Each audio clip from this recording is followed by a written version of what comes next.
All right, y'all. I need you to really lock in with me for a second, because what we witnessed between the Indiana Fever and the Las Vegas Aces on June 22nd wasn't just another game, wasn't just another WNBA matchup, wasn't just a footnote in the standings. No, no. This was one of those nights, one of those moments where you feel like something special is about to happen, like history is tiptoeing up to the edge of the cliff, ready to jump, and we're all standing there holding our breath like, is this it? Is this the one?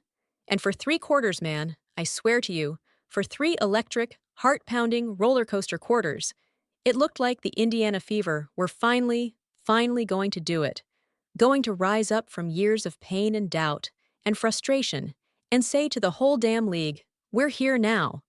And we were about to do it on the biggest stage, against the biggest name, in the most poetic way imaginable, breaking a 5-year losing streak to the Las Vegas Aces in Vegas, against a team that's treated us like a speed bump every time we show up.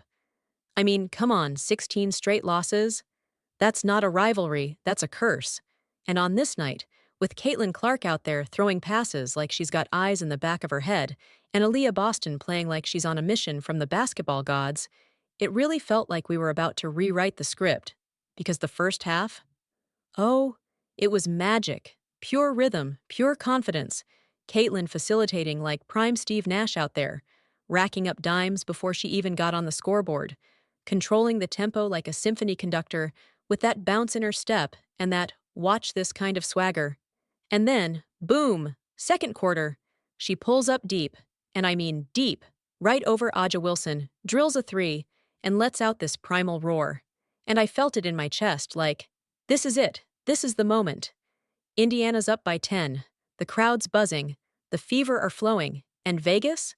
They're looking a little shook. Not totally, but just enough for you to smell the blood in the water. And I'm pacing in my living room like a madman, saying, don't let up, don't stop, keep your foot on the gas. And Boston? Let's talk about her. She was doing work, 26 points on the night, and every single one of them felt like a statement. Just bodying defenders in the paint, soft touch on the glass, jump hooks, baseline turnarounds, even drawing contact and finishing through it like it's just another day at the office. And the chemistry between her and Caitlin was really starting to click. You could feel it, like the building blocks of a future juggernaut being stacked one bucket at a time. But then, you could feel the temperature shift. Just a little. Halftime hits. And we're all sitting there thinking the same thing. Don't get comfortable. This is Vegas. They've got the rings. They've got the experience. They've got killers out there. And sure enough, Becky Hammon must have walked into that locker room with a fire extinguisher and a sledgehammer, because whatever she said to that team, they came out the tunnel like they'd been reprogrammed. And just like that, the third quarter gets messy. Caitlin finds some scoring rhythm, drops 8 in the third alone, but suddenly the passes aren't connecting as smoothly, the spacing's off, the turnovers start sneaking in, and Vegas? Oh man, they start hunting. Aja Wilson, who had been relatively quiet in the first half, turns into a different animal. And not in a highlight reel way, in a surgical way. Mid-range fadeaways, jab steps into smooth jumpers, finishing at the rim like she's been waiting all game to remind us who the queen really is. Jackie Young starts slicing up our defense. Chelsea Gray, back from injury, suddenly looks like she never left. Calm, poised, making the right reads, keeping our defense on its heels. And then comes that fourth quarter. Sigh. I don't even want to say it, but we gotta face it. 31-20. That's what they dropped on us. That's the number that'll haunt us until the next time. Because that was the collapse. That was the unraveling. And it wasn't even a dramatic, fiery meltdown. It was more like death by paper cuts. Caitlin tried to force a few things. Turnovers, missed threes. And look, let's be honest. 1 for 10 from deep? That's brutal. That's one of those stats that makes your stomach turn when you look at the box score later. And it wasn't like she wasn't trying. She was fighting, scrapping, diving on the floor, still finding open teammates, still trying to lead. But sometimes your best just doesn't land the way it needs to. And that was this game. It was a war between who the Fever want to be and who the Aces already are. And for all the heart, all the promise, all the flashes of greatness. We just couldn't close. And I'm not here to crush Caitlin. I'm not here to pile on. Because let's remember, she's still a rookie, still learning, still carrying the pressure of an entire league's spotlight every night, and she still gave you 19 and 10. But the turnovers, man, 8 of them. That's 8 lost possessions in a close game. That's the margin. That's the difference. That's the heartbreak. Because the Fever played well enough to win for 30 minutes, and then the final 10 just evaporated.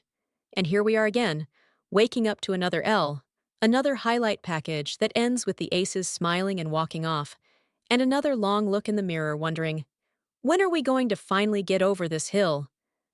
Because make no mistake, this is the hill. Vegas is the gatekeeper, the measuring stick. And until we beat them, the national conversation stays the same. But here's the thing, and hear me on this. It's coming. I can feel it. You can feel it. The Fever are getting closer. They're learning how to win.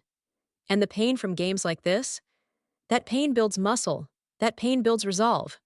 That pain turns into the never again moment later in the season when we do close. When Clark hits that game winner. When Boston dominates for 4 quarters instead of 3. And when the Aces look across the floor and realize, oh, they're not the kids anymore. They're the problem. And that day is coming. Maybe not today. Maybe not even next week. But July 3rd? That's the rematch. That's the chance for revenge. And you better believe they're already circling it in that locker room. Because this one hurt, and it should. Because it meant something. It was a chance to flip the narrative. And for 3 quarters, we almost had it. So no, I'm not discouraged. I'm angry. I'm motivated. Because I believe in this team. I believe in Caitlin. I believe in Boston. And I believe that when we finally snap this streak, it's going to be loud. It's going to be emotional.